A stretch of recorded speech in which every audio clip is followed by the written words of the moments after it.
Welcome back to the Pauper Metagame. This is your host, MSP, and today we're going to break down both Mono Blue Delver and Izzet Delver. These are two decks that both operate along the same lines of play. These are tempo decks. They both largely do the same thing, although they do have slightly different sideboard power levels and strategies, and they also have slightly different cards. And let's just take a quick look at these lists. One of the things I've also been trying to get a feel for is how much I should explain the cards within these decks versus just assuming that the people that are watching this video already know the cards. So what I'll do is I will skip through these lists fairly quickly, giving just a brief cursory review of the cards. Delver of Secrets starts out as a 1/1, but you can flip it into a 3/2. A 3/2 flyer for 1 mana is pretty good. Fairy Miscreant's a 1/1 flyer that cantrips if you can play another Fairy Miscreant having one in play. Augur of Bolas is 2 for a 1/3 creature that lets you go fishing for an instant or sorcery if you've got one of the top 3 cards of your library. Spellstutter Sprite is really the linchpin for these decks because it's a 2 mana 1/1 that can basically counterspell a 1 mana costed spell when it comes down. If you've got more fairies in play, you can counterspell larger spells. Ninja of the Deep Hours is also one of the linchpins of these types of decks most of the time. And Ninja of the Deep Hours is a 2/2 that deals 2 damage to your opponent, and when that happens you get to draw a card. It has an ability called Ninjutsu, which lets you swap it out for an attacking unblocked creature, which helps it at least get in one time a little bit easier. We've got our cantrips in the form of Brainstorm, Ponder, and Preordain.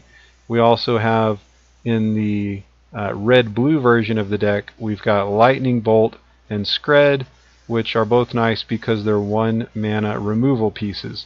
We've also got Counterspell and Gush, and the land package on these tends to run between 16 to 20 land, usually in the 17 to 19 range. This red-blue version's just got a couple of mountains and relies on Evolving Wilds and Ash Barrens and the cantrips to find the 2 mountains that are in the deck. We have Snowlands to support Scred, which deals 1 damage to target creature at instant speed for each snow permanent you control. A few of the interactions to keep in mind. One of the things that the red-blue version has going on below the surface level, well, I guess let's start at the surface level first, that might be easier. The basic overview of this deck is getting some creatures on board, in a perfect world getting a Ninja of the Deep Hours on board, and using counter magic, disruption, and burn to just ride that card advantage engine to the win in the match.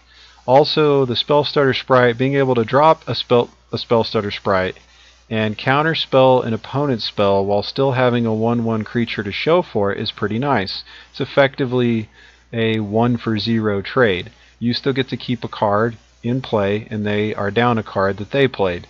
Then you use the Ninja of the Deep Hours ability to ninjutsu back your Spellstutter Sprite to your hand, and then you presumably get at least 1 attack in with the Ninja where you deal damage, getting a cantrip in your hand, plus you just put the Spellstutter Sprite back in your hand, so now you can drop the Spellstutter Sprite again to once again 1-for-0 your opponent. So Augur of Bolas has a similar type of interaction with the Ninja where you play an Augur, hopefully you get a free card out of it, then you return the Augur with the Ninja, get a card off the Ninja when it gets in for damage, also get the Augur back to your hand. So these little incremental card advantage strategies really add up in a powerful way in this deck. Now, in the mono blue version, it's fairly similar. The compositions are different. Sometimes we don't have as many straight ninjas. Sometimes there's other different, maybe only 1 or 2 or no ninjas. I'll come back to that in a little bit when we look at the mono blue version. But basically the idea is to just keep pecking in and getting incremental card advantage, and to just use removal and your counter spells to keep your opponent tilted over, where you can just kind of either grind them out through card advantage or ride out an early threat to win while keeping your opponent off balance. It may not seem like there's a ton of counter spells in the deck, but when you realize you've got the counter spells, straight, regular good old-fashioned 4 counter spells is pretty standard in the list. Then you've got the spell stutter sprites, which is 8 counter spells, and then you can use ninjas to get spell starter sprites back. So maybe you've got, maybe 9 or 10 counter spells that you can effectively utilize, and then you've got a lot of cantrips to get what you need to get, and even gush to draw a little bit more, ninja to draw, augur. It means with all the filtering, you can hit your counters with a high level of consistency. So that's some of the basic stuff in the sideboard. We've got Electrickery to help in the mirror match, or elves, or any other deck that has a lot of 1/1 creatures. Gorilla Shaman is basically there to blow up affinity. Hydroblast is really nice against burn. It's also good against ATOG and fling, or just if you happen to face up against the mono red aggro deck. Hydroblast just does a lot of work.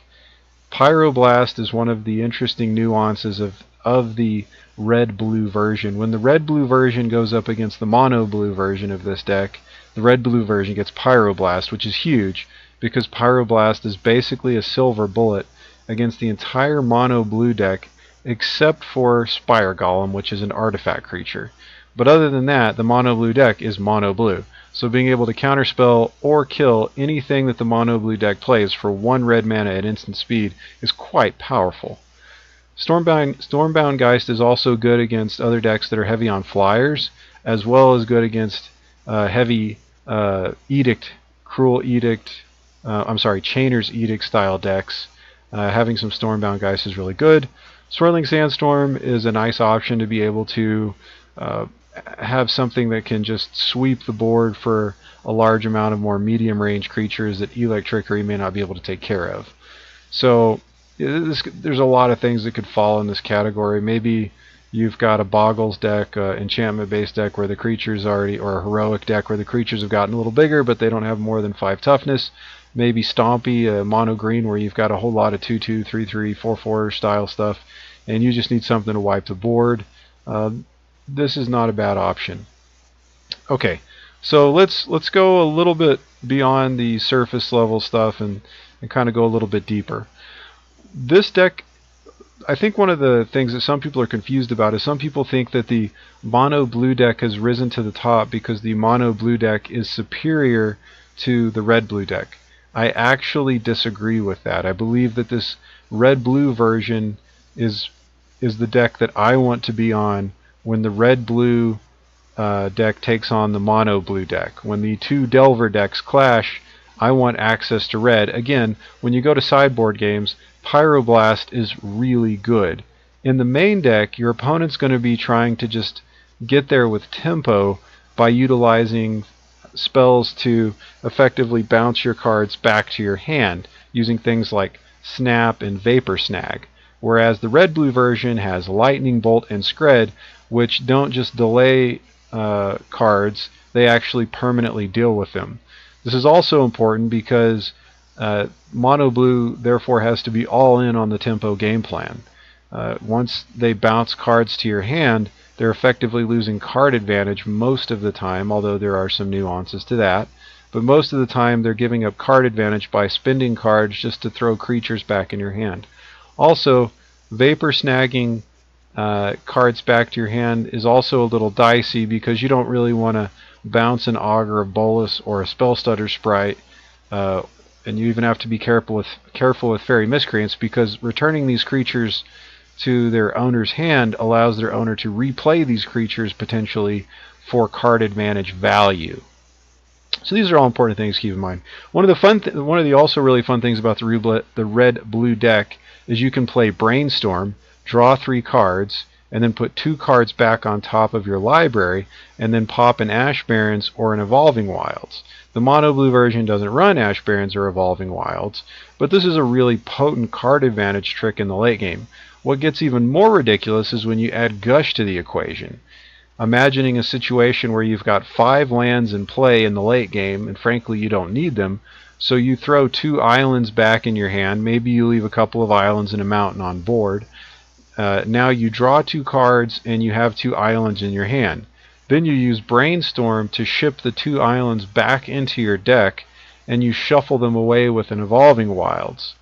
That is an incredible amount of card advantage to be able to get by just being careful with your draws. Maybe once you get to mid-game, instead of always popping off your Evolving Wilds and your Ash Barrens, maybe you hold one back just in case you hit a Brainstorm.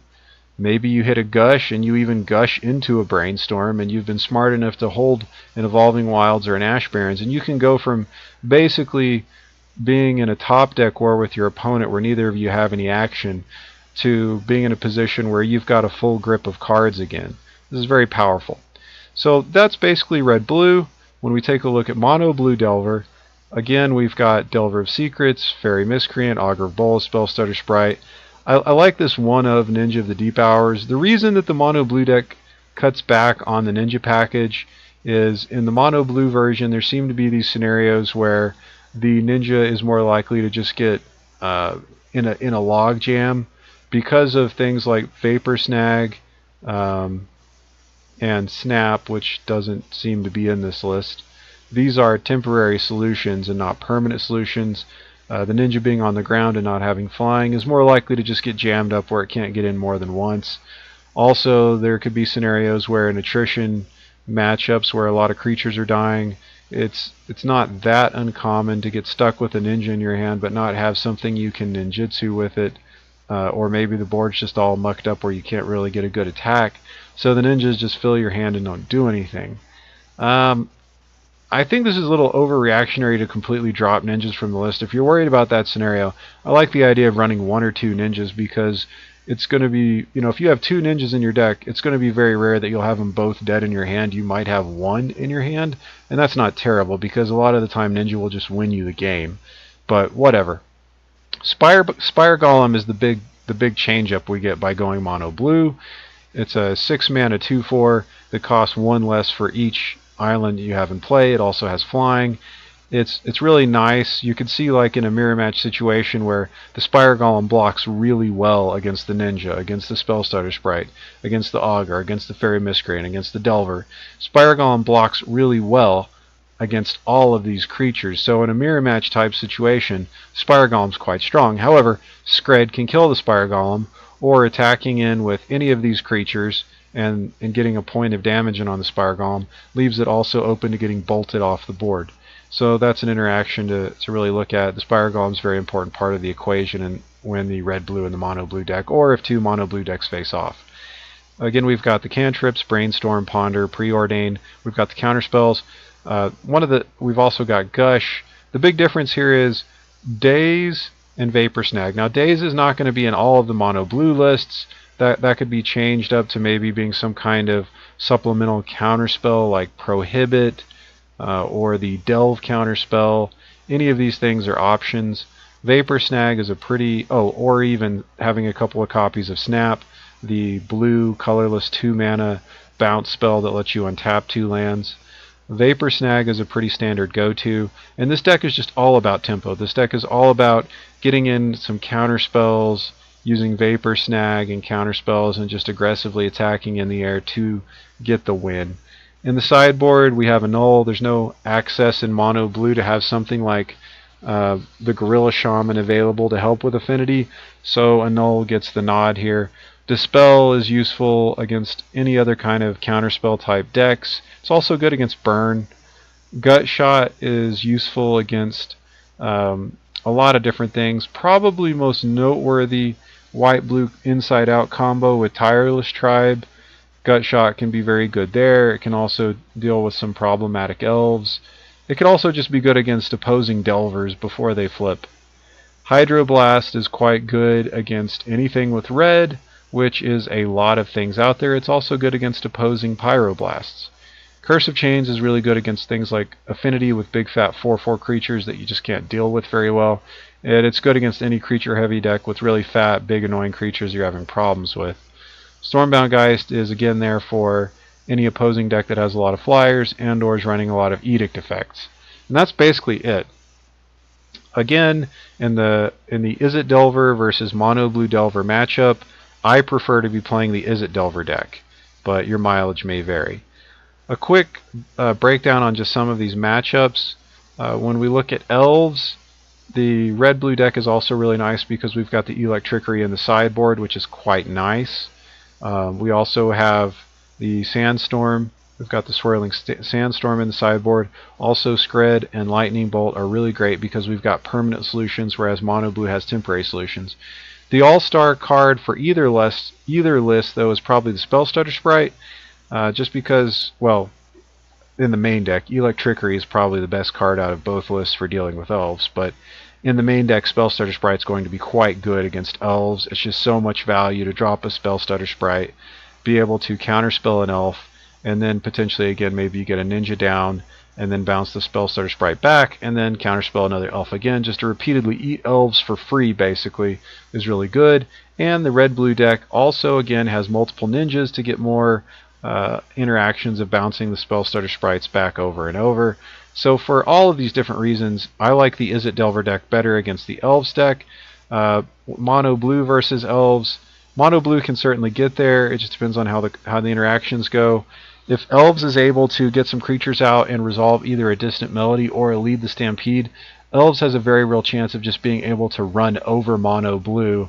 If Mono Blue can't keep up the tempo and keep the Elves deck down, because Mono Blue doesn't have any hard removal, Elves can just run over Mono Blue. However, if Mono Blue is able to utilize its Spellstutter Sprites to effectively eat enough of the early Elves that come down, and then get a few Spire Golems out, some just basically some Delvers would be really nice.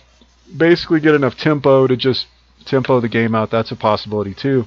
I think Elves versus Mono Blue is probably a more 50-50 matchup, but Izzet Delver is just clearly, definitely favored against Elves. Looking at Tron, it basically just boils down to how quickly the Tron gets online. If Tron is able to effectively get the Urza's Tower, Urza's Power Plant, Urza's Mine combination of lands in play quickly, then I want to definitely be on the Tron list, because with all the extra mana, both Mono Blue and Red Blue Delver, it's very normal because of the relatively small and slight land packages that they're running. 16 is pretty normal for the Mono Blue version. 18 or 19 lands is fairly normal for the Red Blue version. That means that it's just very normal for these decks to have a couple, 2 or 3, 4 lands in play for even 5, 6, 7 turns into the game. Tron has so much more mana. It's got so much more power that it can let loose on these decks if it can get the Tron online fast enough. So that's what really matters. Also, interestingly enough, there's a lot of decks out there that have tons of 1-drops, and Tron just doesn't. It does have a fair amount of 2-drops, but it's got a much heavier curve than most decks, which means that the mileage you're going to get out of the Spellstutter Sprite, which is a key card in these decks, just doesn't go as far. So I feel like Tron is slightly favored in these matchups, particularly when we're talking about the version of Tron that's got more main deck removal, 1 and 2 casting cost, instant speed removal. You have to be careful as the Tron pilot how you utilize these removal cards. You want to be sure and wait for your opponent to do something on your end step, tap out, and then you can be sure and execute your removal without having to worry about a Spellstutter Sprite negating your removal. So taking advantage of instant speed, cheap removal is good. There's some Tron lists that don't run a lot of removal. They're just very much all in and trying to utilize Moment's Peace and maybe the Denrova Horror to lock out their opponent eventually. But I do like the Tron lists that have a good bit of removal and just a nice value package. So I would definitely prefer to be playing the Tron deck with the removal against either Mono Blue or Izzet Delver. However, the Tron list that's light on removal, I think it's more of a 50-50 situation. Against Burn, both Mono Blue and Izzet Delver are both favored. The reason is because Burn has a lot of 1 mana spells that it's trying to use to get there, and again, the Spellstutter Sprite is just so good in the matchup. Also, both decks tend to have some extra mileage in their sideboard. Having things like Dispel and Hydroblast available is just quite good. And again, these decks, they can be at 2 or 3 or 4 life at the end of the game, but usually they'll be able to spice in just enough disruption with enough aggro to kill Burn and throw them off enough to get there before Burn does. Against Affinity, a lot of it comes down to just how quickly Affinity is able to explode onto the board. With Izzet Delver in particular, the Gorilla Shaman is huge. Whether or not that gets drawn in the sideboard games can make a huge difference. It's probably, I would say, a 50-50 matchup a lot of the time, just because Affinity can do so many things that are so explosive. And against decks that are tempo-oriented, that are going to try to rely on 1, 2, 3 lands for 4, 5, 6, 7 turns, Affinity can certainly get out there and get out the gate really fast. Affinity does occasionally have some clunky draws that just don't do a whole lot fast enough. And if the red-blue deck is able to get to 4 lands for Scred, that's critical to be able to kill a lot of the 4 toughness creatures that exist in the Affinity lists. Overall, if I had to pick, personally, style-wise, I'd want to run Izzet Delver, although I think Affinity might just have more raw power. Either way, I put Mono Blue actually third as far as what I'd want to be on in these particular, as far as Affinity versus Mono Blue versus Izzet Delver. The problem that Mono Blue has is it just doesn't have the Silver Bullet and Gorilla Shaman. It also has a really hard time dealing with 4/4 creatures. Out of the sideboard, it can bring in Curse of Chains to lock down some of these larger creatures, but it's not great. And again, Affinity doesn't have nearly as many potent 1-drops. It's a deck that has some 1-drops, Chromatic Star, Flayer Husk, Springleaf Drum, but the really big potent things that are going to be coming down are things like Mirror Enforcer and Carapace Forger, Gearseeker Serpent, Frogmite, even Atog. These are not 1-drops, so that means again the real value of the Spellstarter Sprite is strongly diminished. Also, it's not totally unusual for Affinity Sideburn lists to have some Pyroblasts, which is really good against either Izzet Delver or Mono Blue Delver. Next, let's turn to Mono White Heroic, which is really interesting. Basically, if Mono White Heroic gets going, it's fascinating because you might intuitively think that being able to be on red-blue would be really good because you could just burn off their creatures, especially in reaction to them putting an enchantment down.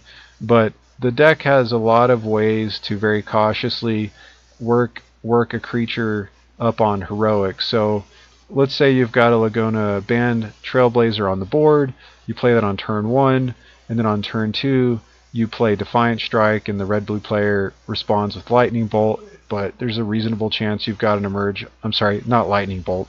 On a Laguna Band Trailblazer it's a 0/4, so that wouldn't go very well either way. Let's say it's an Crow and Skyguard. So your opponent responds to a Defiant Strike by trying to bolt off the Skyguard, and Emerge Unscathed that is available there on turn 2 even, as a response, as a reaction. And then very quickly, the Crow Skyguard is going to grow to a point where it's just going to be out of burn removal range. So for this reason, actually the Mono Blue list is just better, because having something like a Vapor Snag is just going to be so much more effective than having hard removal, because a lot of times the heroic creature is going to get to a point where it's too large to be dealt with by burn. And yes, at some point it's possible they might get a Chomano's Blessing, which is just going to be problematic for the Mono Blue deck. But it doesn't really matter because the red deck is just not going to have great outs because of typically not having bounce removal by relying on burn removal. There are a lot of 1-drops in this deck, which does help the Spellstutter Sprite to have really good value, but it just depends on who's playing first and how quickly out the gate Mono White gets. Out of the 3 decks, I'd prefer to be playing Mono Blue Delver, then probably Mono White Heroic, and then lastly Izzet Delver if I had to pick out what I want to play out of these particular decks when looking at all 3. Looking at the black-blue control deck, it's very much just whether or not the black-blue deck can consistently hit its lands and be able to have effective reactions early. Access to things like Disfigure and Tragic Slip in the early turns is going to be really important, because this is very much going to be about whether or not these Delver decks, the red, blue, or the mono blue, can get enough tempo early on to ride that out fast enough to keep the game from getting into the mid game. This matchup between black-blue control and either of these Delver tempo decks really boils down to whether or not the tempo decks can hopefully get the games closed out earlier. If black-blue is able to get its value engines going, it can be kind of bad. But red-blue does have a chance to hang in there again because of the interactions between Gush, Brainstorm, and these Pauper fetch lands. there is a chance for and having more copies of Ninja available as well. So basically Red Blue is a little bit better position to be able to go the distance, I would say. It's tough though. I feel like it could go a lot of different ways. Personally, I'd probably want to be on the Is It Delver list, and then probably Black Blue, and then lastly Mono Blue. Although Mono Blue can definitely have some good starts where it can blow out Black Blue, and it's possible that Mono Blue is even favored against Black Blue, but I just don't like it because if you have any early hiccups and or if Black Blue actually hits some early cheap removal, it can be a long game. It could really go south in a hurry. Stompy actually has a pretty good matchup against Mono Blue and against Is It Delver. It's just kind of weird and tricky to figure out. I feel like these are fairly 50-50 matchups. There's strengths and weaknesses, different things. One of the things that the green deck really wants to ride out to victory is something like an Elephant Guide or a Hunger of the Howl Pack on a creature. And if the green deck is able to get an Elephant Guide or Hunger of the Howl Pack on a creature, quite frequently they're going to be, you know, a rather large creature that Is It Delver is going to have a hard time dealing with, and green can usually do this fast enough to where the blue-red deck is going to have a hard time getting Scred online at a level that'll deal with the threat appropriately. For this reason, Mono Blue's Vapor Snag again is going to be a better solution quite often. And so this is basically what the central there's two central important things to keep in mind when evaluating Mono Blue Delver versus Is It Delver. Number one is if you think you're going to be running into more big creatures or more little creatures. If you're running into more big creatures with more than 4 toughness, really Mono Blue is better because of the ability to bounce those creatures becomes more effective than trying to burn them off. If you're going to be dealing with more small creatures, Is It Delver is a lot better because it can dust them off with burn, and if we're talking about 1/1s, having Electrickery is just really nice. The next thing to consider is how much we want to be able to fight against blue specifically, because again, the Pyroblasts are just going to be really nice. That's another factor, and also how much we're worried about affinity, because having access to the Gorilla Shamans is also quite nice. So these are some of the factors that you want to kind of break down and evaluate as you're choosing which deck list you want to go with. Another reason why I like Is It Delver over Mono Blue generically, and I guess I'm saying another reason here. I guess I should first just say I like Is It Delver better than Mono Blue Delver. Again, if there are situations where Mono Blue is better, because there are situations when dealing with larger creatures, the Vapor Snag is just going to be a much better solution. However, Is It Delver just has a lot of these things that it's better at. Having access to the Pyroblast is really good against blue, but also the Gorilla Shaman is just going to be really good against affinity, and having Electrickery to deal with elves is also really nice right now, with elves being popular. There's also just a lot more grindy value in the red-blue deck because, again, the Gush, Brainstorm, fetch land interactions there. So yes, basically you have to lean pretty hard on your counter spells to some extent, and being careful to utilize your burn package to not allow an Elephant Guide or Hunger of the Howl Pack to be deployed in a way that can blow you out. So you are kind of having to thread the needle just right when you go up against a deck like Stompy or Mono White Heroic. When you're on red-blue, there's not really room for error, whereas with Mono Blue Delver, you don't have to be so careful about when you tap out, how and where and whatnot. Quetzalcoatl I think is more of just a straight up 50-50 matchup against Is It Delver, and against Mono Blue Delver. I think I'd probably prefer to be on the Quetzalcoatl deck list here. Again, also having access to Electrickery and Pyroblast is quite nice, so that's pretty good. Against Boggles, also red-blue is going to be better because of having access to Electrickery and Swirling Sandstorm, and the fact that you can't target does make the Vapor Snags a whole lot worse. So yeah, that's kind of a pretty good breakdown. We've got Inside Out and Is It Blitz that both play fairly closely. This is kind of tricky because the burn solutions can be just fine against these decks. Basically, both Is It Blitz and Inside Out Combo are both trying to Alpha Strike all in one attack for the win. So being able to deal with their creatures either with burn or with a Vapor Snag, either way is fine. The Vapor Snag's probably a little bit better, but really, it's not a big difference either way.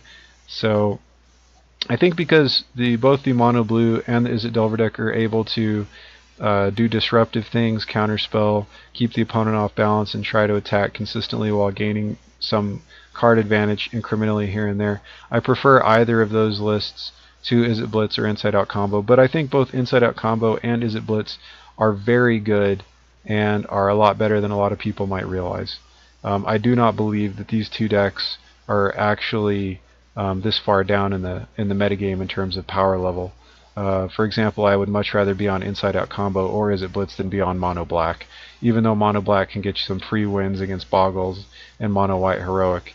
But Izzet Blitz and Inside Out Combo are just very consistent, very powerful decks. But we'll talk about them later. So thanks for tuning in, guys. I know we went really fast, but I just kind of wanted to break this down and at least try to get through some of this stuff a little bit faster today. There have been a couple of comments that were left on some of the other videos I've posted. I really appreciate the feedback. I tried to leave response comments, but for some reason I was unable to do that. I don't really know for sure why or what the problem was, but I appreciate the feedback. Keep it coming. Appreciate anybody who's out there watching. If you got any special requests, finance stuff, deck techs, opinions, arguments on Pauper stuff, just leave a comment. Happy to make a video on whatever. Peace.